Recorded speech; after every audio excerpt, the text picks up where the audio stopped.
கடவுள் மோயிசனுக்கு 10 கட்டளை அளித்தார். அந்த 10 கட்டளை நாம் படித்திருக்கிறோம். அதில் ஒவ்வொன்றிலும் ஒவ்வொரு கட்டளைக்கும் விரிவுரைகள் இங்கே கொடுக்கப்படுகின்றன. அவை நமக்கு சிந்தித்து நம் மனதில் தியானிக்கும் போது நாம் பாவ சங்கீர்த்தனம் செய்து அதில் மன தூய்மை பெற நாம் முயல்வோம். சிந்தனைக்கு செவி கொடுப்போம். பாவ சங்கீர்த்தனம் செய்யும் முறை.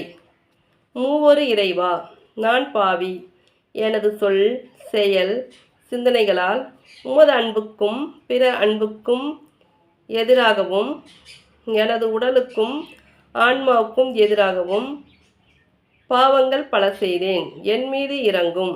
நான் செய்த பாவங்களை அனைத்தையும் உணர்த்தி எனக்கு மெய்யான மனதுருக்கத்தை தாரும் என்று இறைவனிடம் கிருபைக்கு மன்றாடுக. முதல் கட்டளை, நானே உன் கடவுள், என்னை தவிர வேறு தேவன் உனக்கில்லை. யாத்திரையாகமம் 20:2-6, மத்தேயு 22:37. அந்நிய தெய்வங்களை வணங்கினேன், வழிபாட்டில் கலந்து கொண்டேன், நேர்ச்சை செய்தேன், காணிக்கை செலுத்தினேன், கயிறு தயாரித்து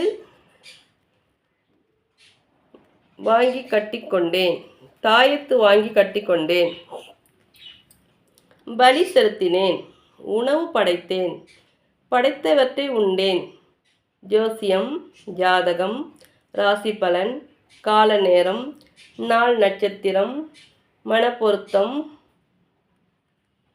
பார்த்து செயல்பட்டேன், தீப தூப ஆராதனை செய்தேன், கண் திருஷ்டி கழித்தேன், பில்லி சூன்யம், ஏவல் மூலம் பிறர் வாழ்க்கையை கெடுத்தேன், பொருள் சம்பாதித்தேன். இரண்டாவது கட்டளை, உன் கடவுளாகிய ஆண்டவரின் பெயரை வீணாக பயன்படுத்தாதே. கடவுள் புனிதர் பெயரால் பொய் ஆணையிட்டேன். துன்பத் துயரத்தில் கடவுளை பழித்து பேசினேன். பொய் ஆணையிட்டு சாபத்தை பெற்றேன். நேர்ந்து கொண்டதை கடவுளுக்கு செய்யவில்லை. குருக்கள், கன்னியர்கள், இறை ஊழியர்களை பழித்து பேசியிருக்கிறேன். தவறாக பேசியிருக்கிறேன். பெயரை கெடுத்திருக்கிறேன். இடரலாய் இருந்திருக்கிறேன். தீங்கிழைத்திருக்கின்றேன். மூன்றாவது கட்டளை, ஓய்வு நாளை தூயதாக கடைப்பிடிப்பதில் கருத்தாயிரு. ஞாயிறு திருப்பலி காரணமின்றி தவறினேன். தகுந்த தயாரிப்பின்றி நற்கருணை வாங்கினேன். ஒரு சந்தி சுத்தபோசன நாட்களை அனுசரிக்க தவறினேன். பாஸ்கு கடன் தவறினேன். சோம்பி திரிந்தேன். நான்காவது கட்டளை, தந்தையையும் தாயையும் மதித்து நட. பெற்றோர்களுக்கும் மேல் அதிகாரிகளுக்கும் கர்த்தருக்குள் கீழ்ப்படியாமல் மரியாதை இல்லாமல் நடத்தினேன். இறை ஊழியர்கள் பெரியோர்களின் அறிவுரைகளை புறக்கணித்தேன். பெற்றோரை சபித்தேன், தீங்கிழைத்தேன். சொல்லால் செயலால் பெற்றோர் பெரியோர் மனதை புண்படுத்தினேன். பெற்றோரை உதாசீனம் செய்தேன். நோயில் முதுமையில் பராமரிக்க தவறினேன். பிள்ளைகளை பராமரிக்கவும் ஒழுக்கத்தில் வளர்க்கவும் தவறினேன். ஐந்தாவது கட்டளை, கொலை செய்யாதே. கொலை செய்தேன். உடந்தையாயிருந்தேன். கருச்சிதைவு செய்தேன். முயற்சித்தேன். உடந்தையாக இருந்தேன். பிறர் பெயரை கெடுத்தேன். பழி சுமத்தினேன். பிறரை மன்னிக்கவில்லை. பழி வாங்கினேன். பழிவாங்கும் எண்ணம் கொண்டேன். பிறருக்கு தீங்கிழைத்தேன். அடித்து காயப்படுத்தினேன். எளியோரை அனாதைகளையும் கைமென்களையும் ஒடுக்கினேன். தற்கொலைக்கு முயற்சித்தேன். எண்ணம் கொண்டேன். பிறர் தற்கொலைக்கு காரணமானேன். பிறர் அழிவில் மகிழ்ந்தேன். ஆறாவது கட்டளை, மோகப் பாவம் செய்யாதே. பிறருடன் கற்புக்கு எதிராக பாவம் செய்தேன். பிறர் பாவத்தில் விழ காரணமாயிருந்தேன். இரத்த உறவு முறை கொண்டோரோடு விபச்சாரம் செய்தேன். சிறுவர் சிறுமியரை, மாசற்றோரை, எளியோரை, நெருக்கமானவங்களை ஏமாற்றி என் இச்சைக்கு இணங்க வைத்தேன்.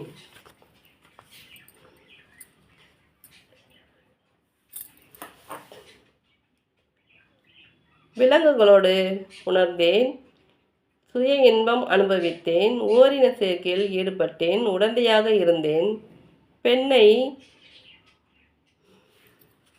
விலங்கை போல் நடத்தினேன். கற்புக்கு எதிரான சிந்தனைக்கு இடம் கொடுத்தேன். இச்சையை தூண்டும் சினிமா, தொலைக்காட்சி, இணையதளம், புத்தகம், நண்பர்கள், இப்படி பழக்க வழக்கங்களில் என்னை ஈடுபடுத்தி கொண்டேன். இருவகை அர்த்தம் கொண்ட இச்சையான பேச்சுக்களை பேசி மகிழ்ந்தேன். கண்ணடக்கம் இல்லாமல் பிறரை இச்சையுடன் நோக்கினேன். குடிவெறி, காம களியாட்டங்களில் ஈடுபட்டேன். என்னை சார்ந்தவர்களுக்கு தீங்கிழைத்தேன். இயல்புக்கு மாறாக காம வேட்கையோடு மனவாழ்வில் தாறுமாறாக இருந்தேன். ஏழாவது கட்டளை, களவு செய்யாதே. களவு செய்தேன். களவு செய்தவற்றை திரும்ப கொடுக்க சம்மதிக்கிறேன். சொந்த வீட்டிலே திருடினேன். லஞ்சம் வாங்கினேன். அநியாய வட்டி வாங்கினேன். முறையற்ற வகையில் பொருள் சேர்த்தேன். கள்ளத்தராசு போன்ற முறையற்ற அளவுகளை உபயோகித்தேன். பொய் சான்று சொல்லாதே. எட்டாவது கட்டளை, பொய் சாட்சி சொன்னேன். நீதியை புரட்டி பேசினேன். திரிந்து பேசினேன். அபாண்டமாய் பழி சுமத்தினேன். திருத்தி பேசினேன். பொய் கோல் சொன்னேன். புரணி பேசினேன். ஒருதலை பட்சமாக செயல்பட்டேன். நயவஞ்சகமாக பேசி பிறரை ஏமாற்றினேன். தவறாக பேசி பிறர் உறவில் பிரச்சினை உண்டாக்கினேன். ஒன்பதாவது கட்டளை, பிறர் மனைவியை விரும்பாதே. பிறர் மனைவியுடன் விபச்சாரம் செய்தேன்.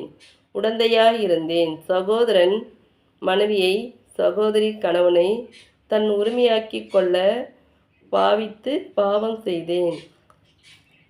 கணவனுக்கு மனைவிக்கும் துரோகம் செய்தேன். பிறர் மனைவியை இச்சையோடு நோக்கினேன். கணவன் மனைவிக்கிடையே பிரிவினை உண்டாக்கினேன். குடும்ப ஒற்றுமையை சீர்குலைத்தேன். 10வது கட்டளை, பிறர் பொருட்களை கவர்ந்திட விரும்பாதே. பிறர் பொருட்களை கவர்ந்திட முயற்சித்தேன். சேதப்படுத்தினேன். பிறரை ஏமாற்றி மோசடி செய்து பொருள் சேர்த்தேன். பிறர் பிழைப்பை கெடுத்தேன். சீராக் 34:22. இவ்வாறு ஒவ்வொரு கட்டளையும் நாம் பிரித்து பார்க்கும்போது நமக்கு ஒவ்வொரு கட்டளையும் தெளிவாக நாம் அதில் உள்ளிருக்கும் அர்த்தம் நமக்கு புரிகிறது. மோயிசன் 10 கட்டளை கொண்டு வந்து மக்களுக்கு இதை விரிவாக கொடுத்து இஸ்ரேல் மக்களை வழிநடத்தினார். தந்தை, மகன், தூய ஆவியின் பெயராலே ஆமென்.